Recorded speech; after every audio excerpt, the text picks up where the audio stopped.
तो जी बच्चों हम सॉल्व करेंगे 4.4 को। समझते हैं इसकी स्टेटमेंट को। 100 न्यूटन की फोर्स नट से 10 सेंटीमीटर के फासले पर स्पिनर पर आमुदन अमल कर रही है। एक नट से जो फासला है स्पिनर का वो 10 सेंटीमीटर का है बड़ा, ठीक है।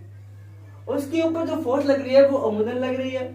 इससे पैदा होने वाला टार्क क्या होगा? जी बच्चों क्या है बड़ा, अब हमारे पास एक नट है बड़ा कुछ इस तरह से, इसके ऊपर जो स्पिनर है बड़ा, स्पिनर है इसके ऊपर बच्चों, वो क्या है, अमुदन इसके ऊपर फोर्स लगा रहा है। इसके ऊपर अमुदन क्या लग रही है, अमुदन थीटा बन रहा है यहाँ पे। और जो फासला है नट से ज्यादा का 10 सेंटीमीटर है।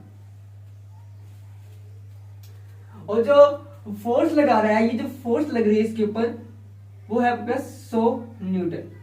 यहाँ पे फोर्स लग रही है, ये आपके पास एल है। सबसे पहले हमने फाइंड करना है बच्चों इसके अंदर टार्क को, कि वो जो कस रहा है तो उसके ऊपर टार्क कितना होगा, उसकी घूमने की जो ताकत है वो कितनी होगी।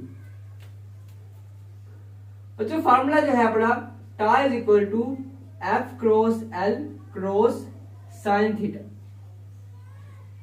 क्योंकि साइन थीटा हमने क्यों इस्तेमाल किया बच्चों, क्योंकि अमुदन है, मतलब वाई एक्सिस है पड़ा, एक्सिस नहीं है पड़ा, इसलिए हमने साइन थीटा इस्तेमाल किया। एफ कितना है 100 बच्चों, एल कितना है बड़ा 0.1, ये है न्यूटन में, ये है मीटर में। और साइन जो 90 होता है बच्चों वो होता है 1 के बराबर। सो न्यूटन जरब 0.1 मीटर जरब 1, तो tau is equal to 10 newton metre. जी बच्चों ये आएगा 10 न्यूटन मीटर। तो ये हमारे पास टार्क बच्चों जो हमने फाइंड करनी थी।